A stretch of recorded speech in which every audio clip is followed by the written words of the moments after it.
News 18 Network.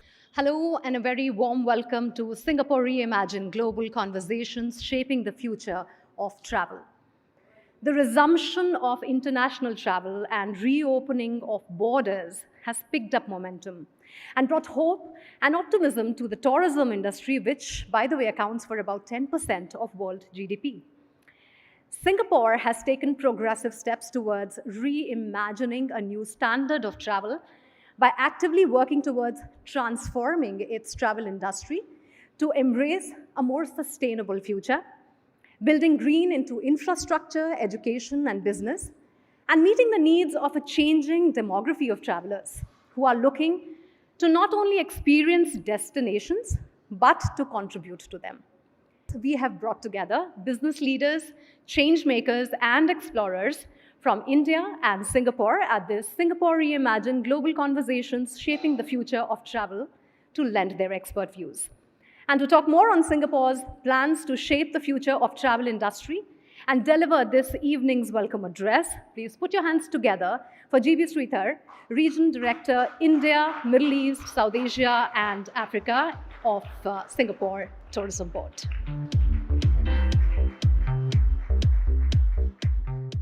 Singapore Reimagine Global Conversations is a key part of the STB's Singapore Reimagine Recovery Initiative, which was launched last year to affirm the destination's commitment to shape a new standard for travel through safety, technology, experiences, and sustainability.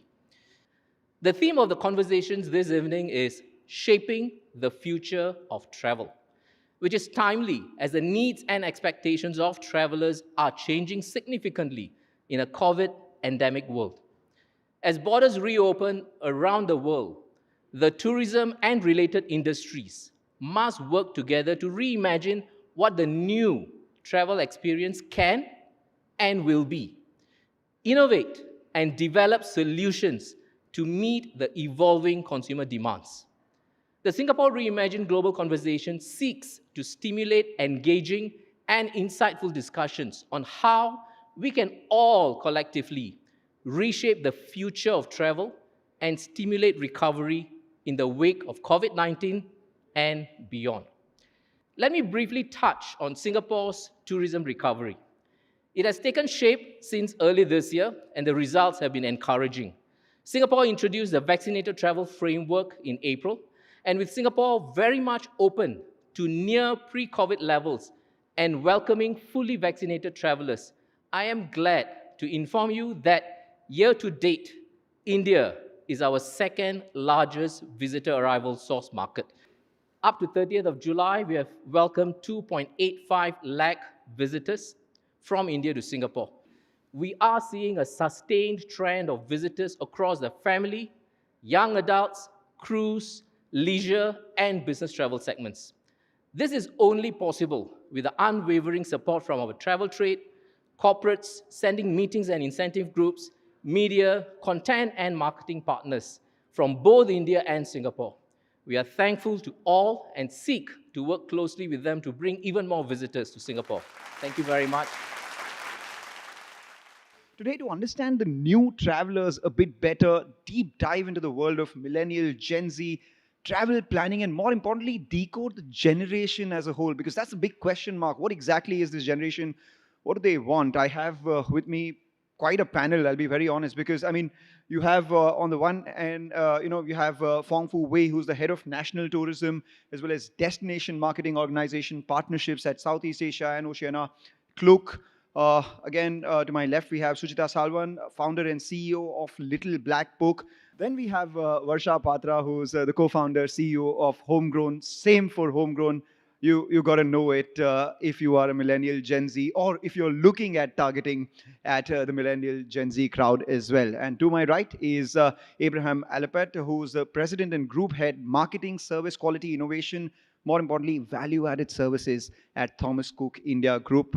He'll play as the bridge between the old world traveler as well as the new world traveler from his vantage point. Thanks a lot, gentlemen and ladies, for joining us here on this panel. You know, the first thing that everyone has on their mind when we talk about decoding the new age traveler, what exactly does he or she want, etc., it starts with trying to decode the new age person, so to say. I mean, once you try and understand who these people are, what is it they want, and how do you define these people, it's probably then easier to define what they want when they travel. How would you define and decode these people? I mean, we start with Fong. Well, I would some define it by age group, right? The ones born between the early 80s to early 2000s, between the ages of 18 to 35. I think that's one way to define it.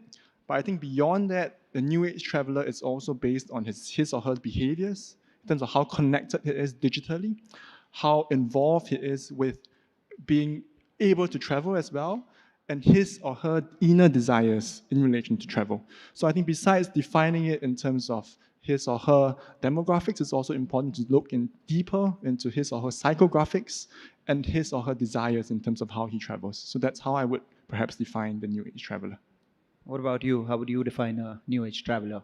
At large, it's not for me. It's not so much about a demographic rather than a psychographic in how you think. And my mother is a new age traveler because she's progressive. She wants to experience and immerse herself in cultures and communities. She doesn't want a checklist on just the nightlife or the food at this place, or I have gone to a specific tourist destination. They want to immerse themselves in cultures. And I think the starting point really is to look at who this new age person is. It's someone who doesn't want to be confined and it's not pigeonholed to say, this is my identity. These are my only likes. They have varied passion points. Their identities are fluid. And I think they look for travel experiences that really feed into those passion points and feed into those identities and experience that they crave. So for me, that's really how I would look and define a new age traveler. A Thomas Cook standpoint, you've been giving tour packages, standard ones, etc. From there to now, do you think things have changed, and how do you define what the new customer of Thomas Cook wants? I think it's really not about the age, it's about the mindset. It's about how old or young they think they are. And this is really, to my mind, if you sort of break it up, the two manifestations that you see. And it's important for us because this context is about the economic end of travel, right? So I think there are two parts to it. One is the behavioral aspects of thinking you are a certain age and therefore that's the kind of thing that drives you. And two is what you do as a result from an economic standpoint. I think what we're seeing and increasingly more of in a country like India especially, where you've got 450, 440 odd million, 34% of the population theoretically millennials, this is no longer a niche segment. This is mainstay, right? And this is where the economic power is already. This is not about the future. This is about now. So this is where the money is, and I think therefore this conversation is relevant. From an economic standpoint, I think the way they differ from the previous generation, which is the baby boomers and some of us, including me on this dais, is really in the fact that they are living for the moment, right? They are coming into a world of plenty. The parents saved for them to educate them and so on. It was about building a house and buying a car and stuff like that. This generation is born into plenty. They are thinking about now, consumption now, sharing now, growth now, experience now. And I think that's really the terrific opportunity. What we're seeing now, especially post-pandemic, is the whole shift into mono destinations, bigger depth, more experience-led. So I think we're clearly seeing that shift, and I think that is visible from the way they buy, which is more online, the kind of experiences they seek, and the customization and experiential fulfillment they seek from travel.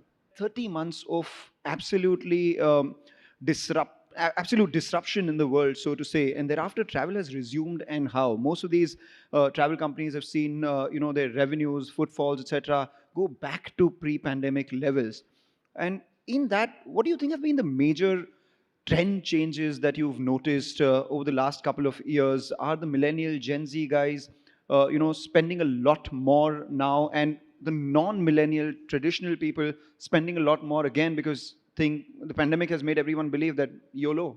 Well, I would firstly say that for Klook, as our platform, more than 70% of our 30 million monthly traffic to our platform are new age travelers. So to Kluk, understanding the new age traveler is of fundamental critical importance to our company. And I have to say that the pandemic has definitely resulted in quite a profound shift in consumer millennial traveler behaviors and preferences. I think there are probably about 3 to 4 key trends that I've seen, that based on our observations that we have seen. The first key emerging trend of the millennial traveler, the new age traveler, is actually very closely related to what Abraham had just mentioned. It's the increasing prevalence of what some might call wellness travel, mindfulness travel, rejuvenation travel, these buzzwords. And what this is translating into the behaviors of millennial travelers is, while they are still very much interested in ticking off the bucket list, the popular must-dos in the destination, more and more, they are also seeking for the interesting, the off-the-beaten experiences, the more unique, unknown experiences. So for example, this may come in the form of nature, wildlife, adventure, or it could also come in the form perhaps of connecting with the local communities, the local cultures. Second is we also see the emergence and increasing demand for private transport options in millennial travelers. This is probably due to and I think this is not just for millennial travelers, it's probably for most travel segments, and this is probably due to the increasing need and consciousness of safety and hygiene. Third, it reminds me quite recently is that millennial travelers are a bit more risk open. They're open to risk, they're open to living in the moment, they are open and a bit more impulsive with their purchases. And what this has translated is that we see the emergence of, in the recent years, buy now, pay later schemes. Buy now, pay later schemes.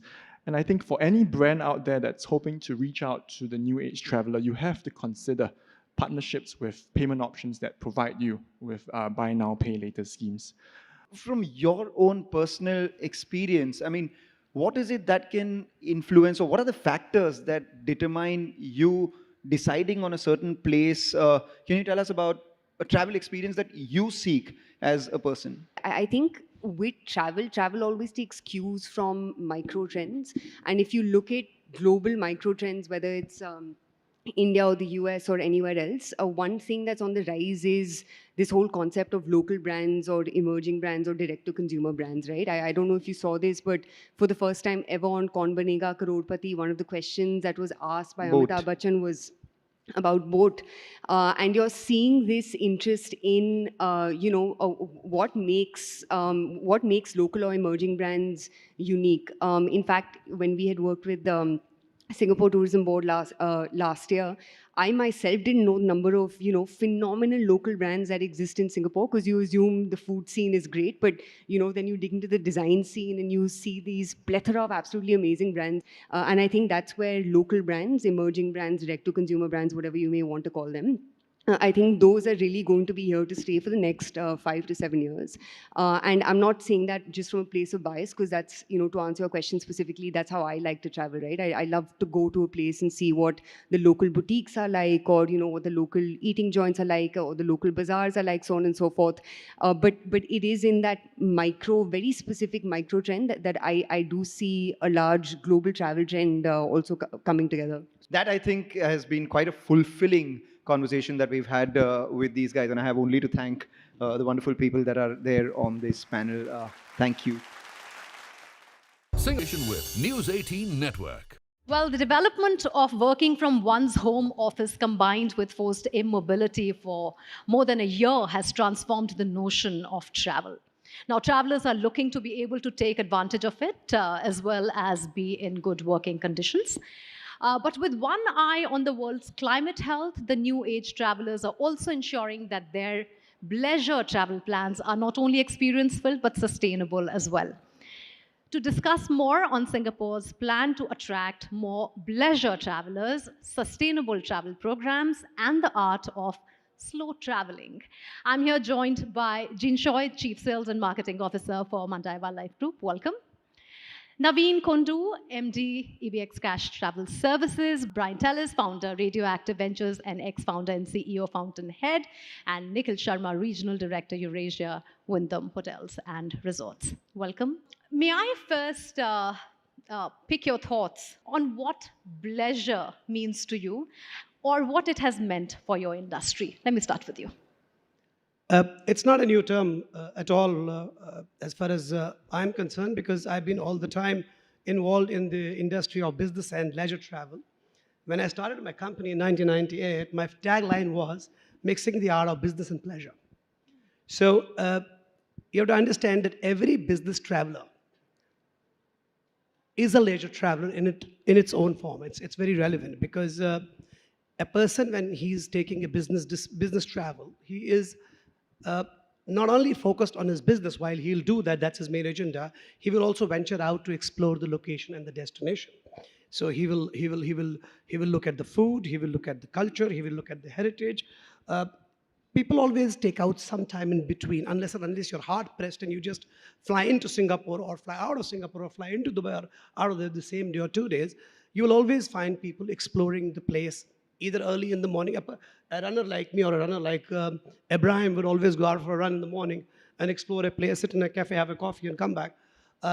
Besides that, if there are events happening in those locations, whether it's a sporting event or it's a musical event, it's a concert, they will also find time to do that. And I haven't experienced anything very different post-pandemic what was there before pandemic. So for me, a business traveler is a leisure traveler. A leisure traveler may not be a business traveler. So a business traveler is also a leisure traveler. Nikhil, how has the hotel industry as such, or hospitality industry as such, adapted to this whole work from anywhere movement? And had they had to redesign their offerings, keeping that in mind? What was the new trend that you saw come into hotels? And that would be of interest to others as to what should a place be offering to have people stay for long at their properties and work from those properties as well.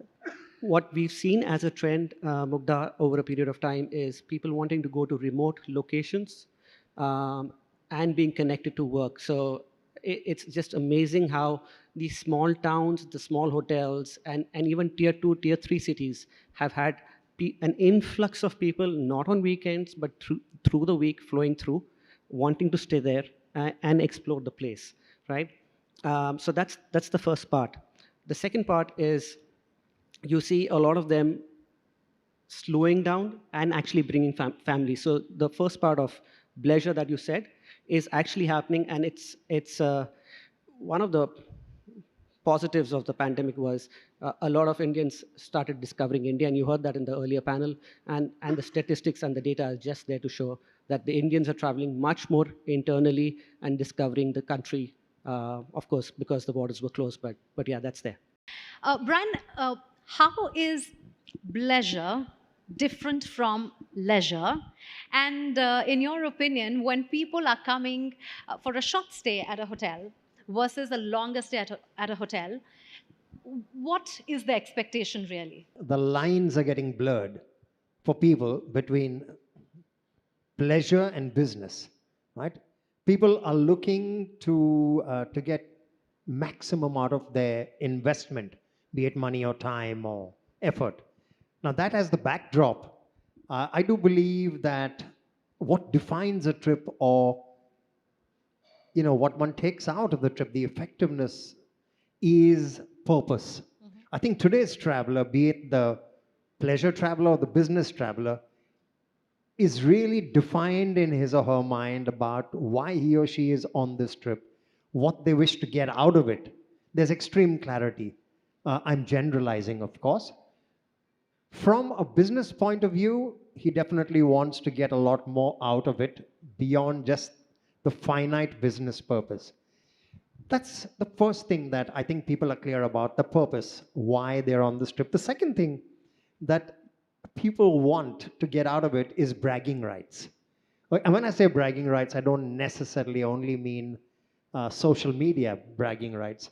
I mean, I want to feel good if I've done a trip. When I come back, I want to feel good about what I've done. I want to feel good if I'm talking to, whether it's people at home or it's people around the world that I want to communicate that with. I want some bragging rights. I don't mean it in a bad way. I mean it in a really good way. I want to come out of the trip feeling that I'm that much richer for the time, money, effort spent on that trip. Economic sustainability on one side and climate sustainability on one side. How challenging is it? It's extremely important that we try and get to carbon neutral. Singapore is a great example of achieving carbon neutral. India says 2070. We'll see if we can get there. But as an organization, we are part of Sustainability Hospitality Alliance, which is the world's leading 18 hotel companies work with Sustainable Hospitality Alliance to make the planet and the people a better place to live in. At Wyndham, what we've been trying to do, and we're making it a brand standard going forward in 2023, is just work on 3 or 4 parameters, and we have an internal program. Jean, at Mandai, how has it worked with this whole wellness piece and, of course, the sustainability bit? I do see that Mandai themselves also take it upon themselves to put sustainable co-living, traveling together. What are some of the highlights? Sustainability is very core to what we do, and we do think that it's very important. And it's definitely an emerging trend. The customers are much more aware. I do see some, conflicting things that happen for organizations. For example, a hotel, some hotels will say, oh, maybe you can use your towel one more day, but then everything is packed in plastic. So what kind of message are you sending? So I think before we do anything, we need to really look at the organization and walk the talk. So for us, we only we do sustainable procurement, and as well as for our food source, we have sustainable seafood. We reduce single-use plastic. We do not offer any bottled water. In fact, by doing so, we actually impacted the business by $1 million. We even have dispensers near our F&B outlets where you can just get a cup that you bring and then get your own water. We are also, with the rejuvenation project of Mandai, going to have an eco resort, where at the moment we're also looking at how about without air conditioning, and how do you still keep it comfortable for the customers. We also discuss not using plastic bottles. So how do you make sure it's still hygienic using a glass bottle and so forth? So there's a lot of thought behind going sustainable, and more customers will start looking out for that. A lot of corporations are putting out messages about reducing carbon. Singapore has a commitment to 2030. For us, it's at 2024. Wonderful. Thank you, Jean. Thank you, gentlemen, for this wonderful interaction and all the insights. Singapore Tourism Board presents Singapore Reimagine Global Conversation.